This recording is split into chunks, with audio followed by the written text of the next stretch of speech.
بالإسلام والإيمان من المسلمين والمسلمات والمؤمنين والمؤمنات وانصرهم على مقامة الدين. رب اختم لنا منك بالخير ويا خير الناصرين برحمتك يا أرحم الراحمين. السلام عليكم ورحمة الله وبركاته. وعليكم السلام ورحمة الله وبركاته. الله أكبر الله أكبر الله أكبر الله أكبر. أشهد أن لا إله إلا الله.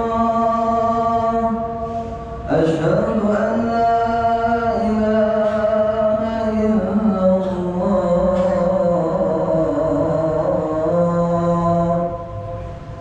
أشهد أن محمدا رسول الله. أشهد أن محمدا رسول الله. حي على الصلاة حي على الصلاة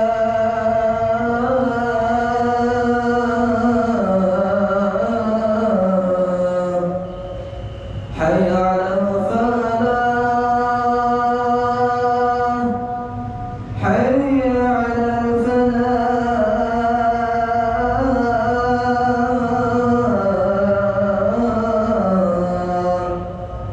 الله أكبر الله أكبر. لا إله إلا الله.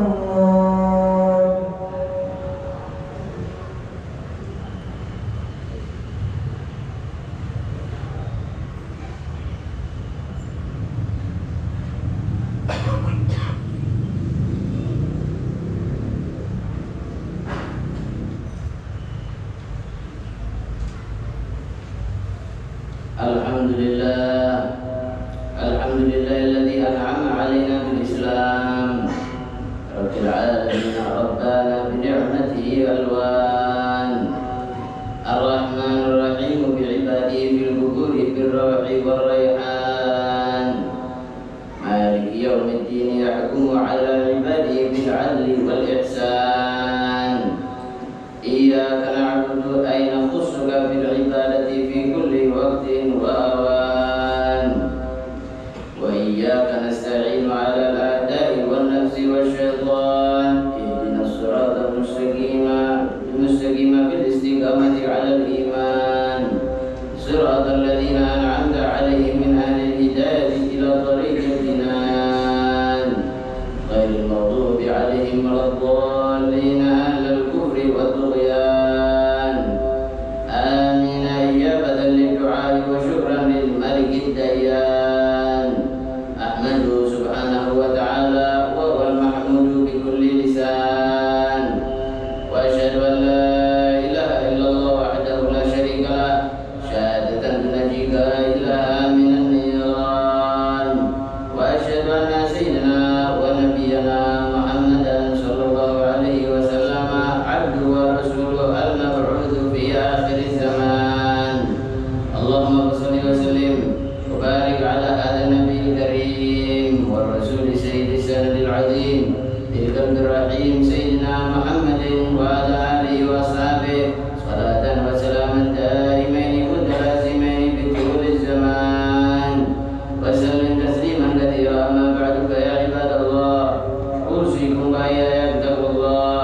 وقد قال الله تعالى في القرآن الكريم وأصدق القائلين أعوذ بالله من الشيطان الرجيم بسم الله الرحمن الرحيم. يا أيها الذين آمنوا اتقوا الله حق تقاته ولا تموتن إلا وأنتم مسلمون.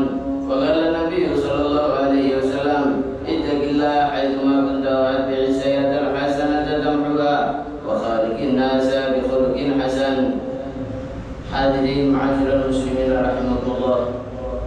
Alhamdulillah, beribu syukur kita haturkan kepada Allah Subhanahu wa taala yang masih memberikan kita satu taufik, satu kekuatan untuk kita menjalankan perintah Allah Subhanahu wa taala. Salawat dan salam selalu tercurahkan kepada junjungan kita Nabi besar Muhammad sallallahu alaihi wasallam serta para keluarga, para sahabatnya, para pecintanya hingga kelak nanti di yaumil qiyamah.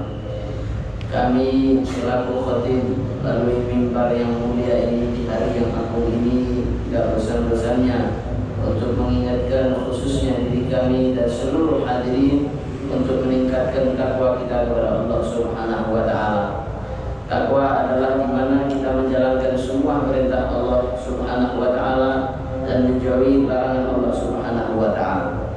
Begitu pentingnya ketakwaan kita kepada Allah Subhanahu wa taala sehingga Allah Subhanahu wa taala wajibkan bagi kita untuk selalu mengingatkannya di setiap minggunya melalui hari yang agung di mimbar yang mulia ini. Hadirin ma'asyiral muslimin rahimakumullah. Allah Subhanahu wa taala berfirman di dalam salah satu ayatnya, innamal mu'minuna idza dzukirallahu wajilat qulubuhum wa idza tuliyat ayatuhu zadatuhum imana wa 'ala rabbihim yatawakkalun. Ketika Allah Subhanahu wa taala memberikan ciri-ciri orang yang beriman, siapa orang yang beriman? Maka Allah Subhanahu wa taala jelaskan di dalam firman-Nya, orang-orang yang beriman adalah wa idza dzukirallahu wajilat qulubuhum.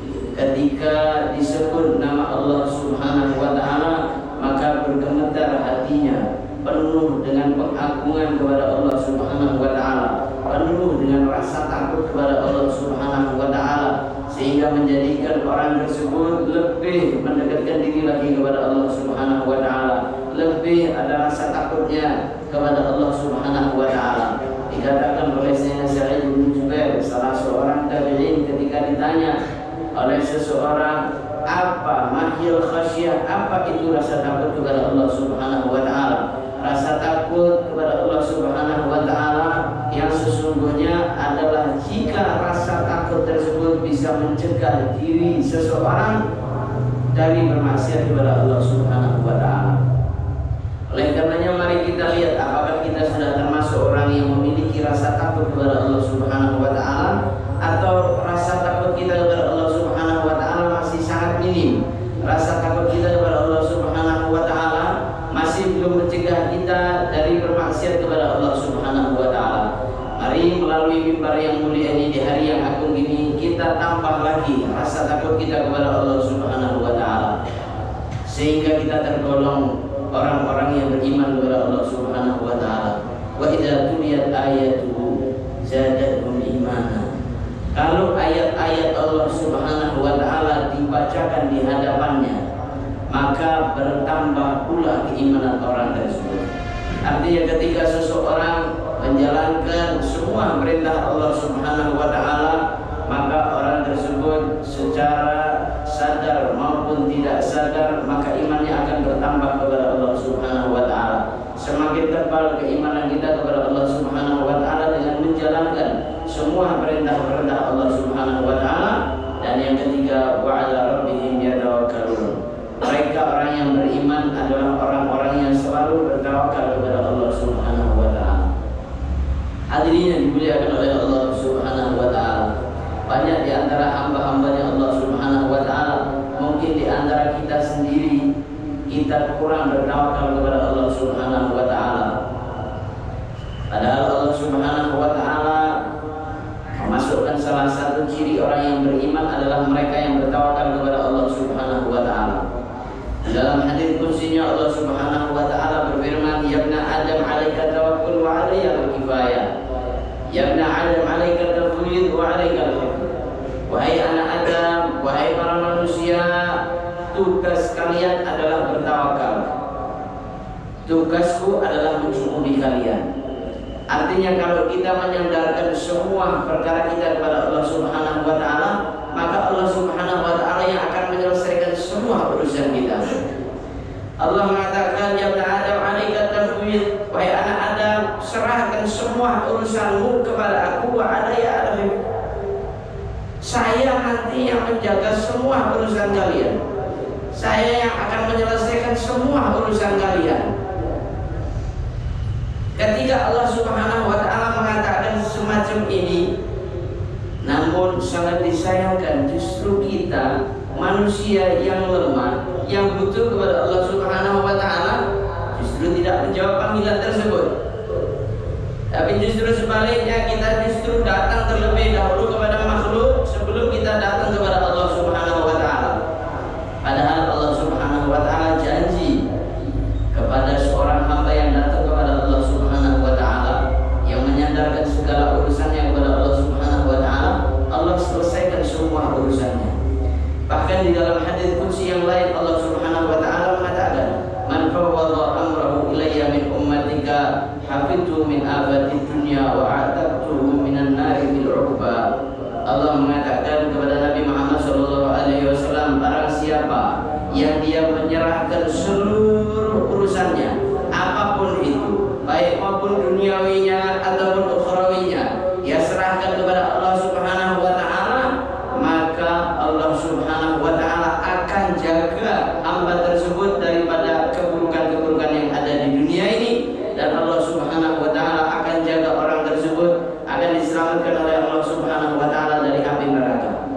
Hadirin yang dimuliakan oleh Allah Subhanahu wa taala, berapa kali kita lebih mendahulukan makhluk ketimbang Allah Subhanahu wa taala? Berapa banyak kita selalu menyandarkan urusan kita dengan akal kita? Berapa kali kita menjadikan Allah Subhanahu wa taala ini sebagai solusi terakhir kita? Padahal yang mendatangkan ujian Allah Subhanahu wa taala. Dan gak ada yang bisa menyelesaikan ujian tersebut kecuali dengan bantuan Allah Subhanahu wa taala.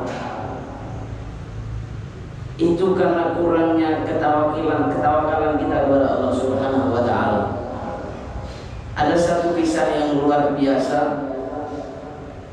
Seseorang yang memiliki keluarga yang banyak, dia punya anak yang banyak, ketika itu dia pusing karena tidak memiliki uang untuk menafkahi daripada keluarganya.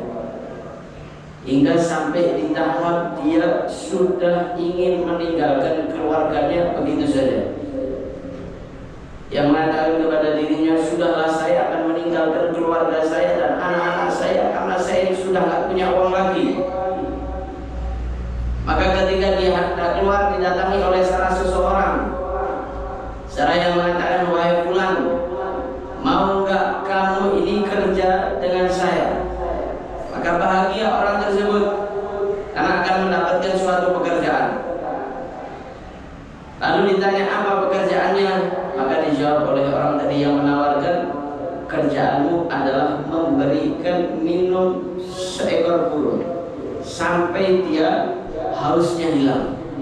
Maka kalau burung tersebut sudah haus dan dia pergi, maka kamu akan saya bayar dengan 1 dinar.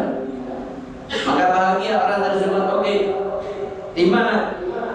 Pergilah ke sumur tersebut, ambil air dari sumur tersebut, maka minumkan burung yang ada di situ. Maka dengan semangat orang tersebut berpikiran bahwasanya dengan pekerjaan ini, dengan uang ini, dia akan memberikan rezeki kepada keluarganya. Maka datang orang tersebut ke sumur, dia ambil airnya, kemudian burung tersebut datang minum, habis dia ambil lagi. Air tersebut habis dan enggak habis-habisnya dia dahaganya hingga 1 hari 1 malam. Ketika itu orang tersebut capek, lelah, letih, putus asa. Maka dia kembali kepada orang yang menawarkan tadi pekerjaan, seraya mengatakan bahwasanya, wahai fulan, saya sudah enggak kuat lagi. Maka dijawab oleh orang tersebut, wahai saudaraku, ketahuilah, saya ini adalah salah satu utusan Allah Subhanahu wa taala, yaitu malaikatnya Allah Subhanahu wa taala, untuk menegur Anda. Ketahuilah, kalau kamu saja tidak mampu memberikan rezeki kepada seekor burung, maka bagaimana kamu ini akan memberikan rezeki kepada keluargamu? Yang maknanya, yang memberikan rezeki anak-anakmu itu bukan kamu. Yang memberikan rezeki anak-anakmu, keluargamu itu adalah Allah Subhanahu wa taala. Oleh karenanya kembalilah kepada Allah Subhanahu wa taala. Mintalah kepada Allah Subhanahu wa taala. Jadilah engkau orang yang taat kepada Allah Subhanahu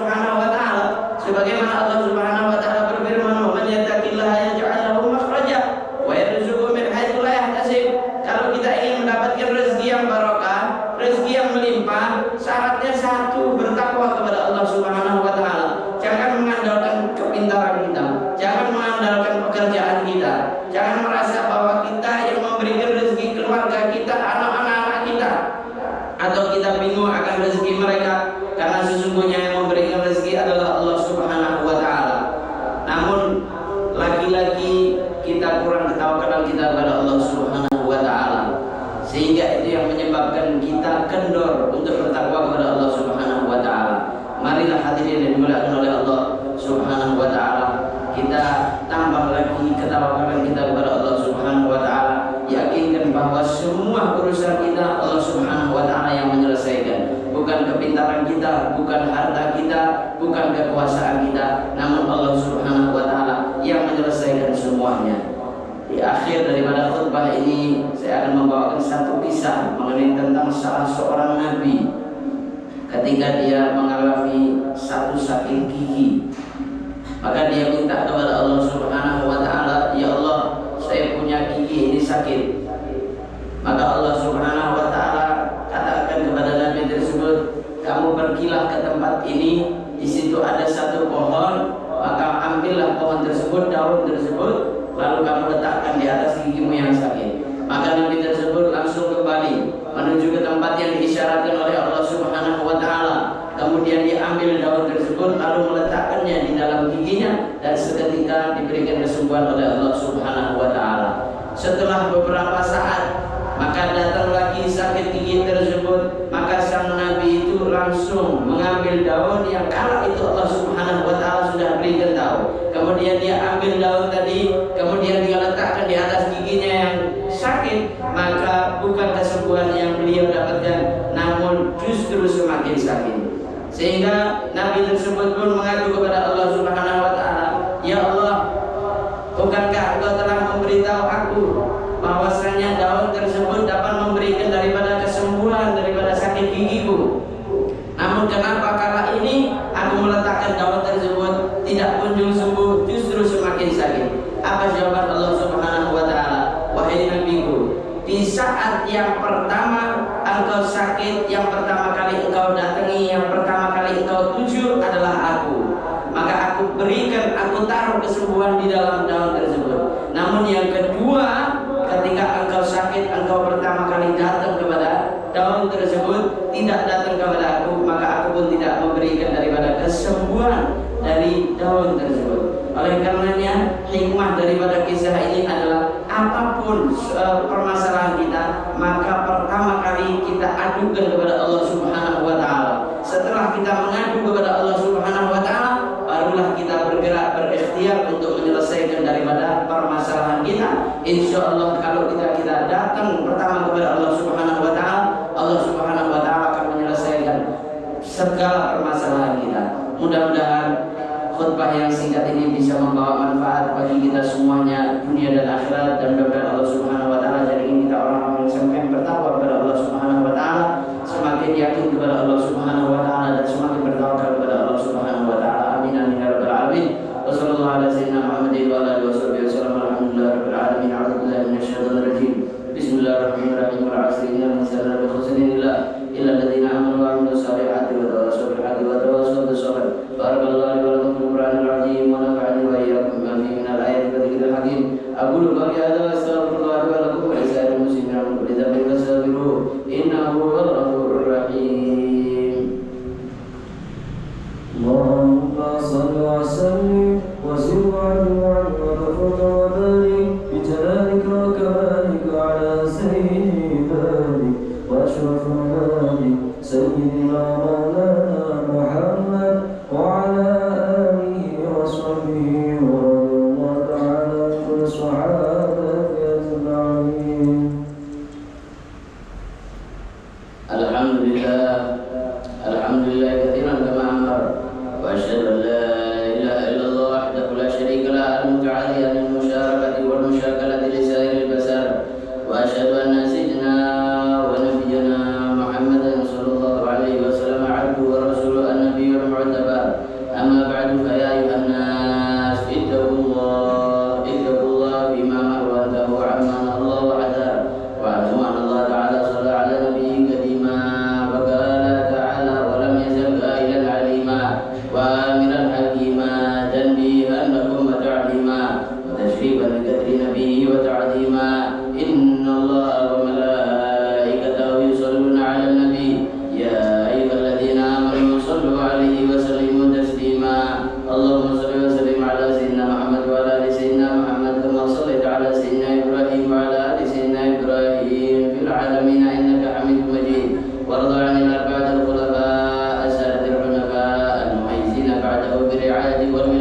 الصفات ذوي القدر العلي والفخر الجلي ساداتنا وموالينا وأئمتنا أبي بكر الصديق وعمر وعثمان وعلي، وارض اللهم عن الستة الباقين من العشرة الكرام البررة، وارض عن من نبيك خير الناس حمزة والعباس الطاهرين المطهرين من الدنس والأرجاس، وارض عن الستين سيدي شهيدي شباب أهل الجنة في الجنة وريحانتين في هذه الأمة الإمام أبي محمد الحسن والإمام أبي عبد الله الحسين وعن أمهما فاطمة الزهراء وعن جدتهما خديجة الكبرى وعن عائشة أم المؤمنين وعن بقية أزواج رسول الله أجمعين وعن التابعين وتابعين بإحسان إلى يوم الدين. اللهم اغفر للمسلمين والمسلمات والمؤمنين والمؤمنات الأحياء منهم والأموات إنك سميع قريب مجيب الدعوات ويا قاضي الحاجات. اللهم أعز الإسلام والمسلمين واخذل من خذل الدين. اللهم انصر جيوش المسلمين وعساكر الموحدين وارض الدين عن المدينين وفك أسر المأمورين وأحسن خلاص المسجونين وتب على الوصاة والمذنبين من أمة سيدنا محمد أجمعين. اللهم أهلك الكفرة والمشركين أعداءك أعداء الدين. اللهم خرب ديارهم ونقص علامهم ويتم أشغالهم وزلزل أقدامهم وشدد جموعهم. اللهم اجعل خير زماننا آخره وخير أعمالنا خواتمها وخير أيامنا يوم لقائك وارفع مقتك وغضبك عنا ولا تسلط علينا بذنوبنا من لا يخافك ولا يرحمنا. اللهم أصلح أحوالنا وبلغنا مما يرضيك آمالنا واختم صالحات أعمالنا بسعادة أجلنا وتوفنا وأنت راض عنا. ربنا لا تزغ قلوبنا بعد إذ هديتنا وهب لنا من لدنك رحمة إنك أنت الوهاب. ربنا آتنا في الدنيا حسنة وفي الآخرة حسنة وقنا عذاب النار. وصلى الله على سيدنا محمد وعلى آله وصحبه وسلم. الحمد لله رب العالمين. عباد الله إن الله يأمر بالعدل والإحسان وإيتاء ذي القربى وينهى عن الفحشاء والمنكر والبغي يعظكم لعلكم تذكرون. اذكروا الله العظيم يذكركم واشكروه على نعمه يزدكم ولذكر الله أكبر.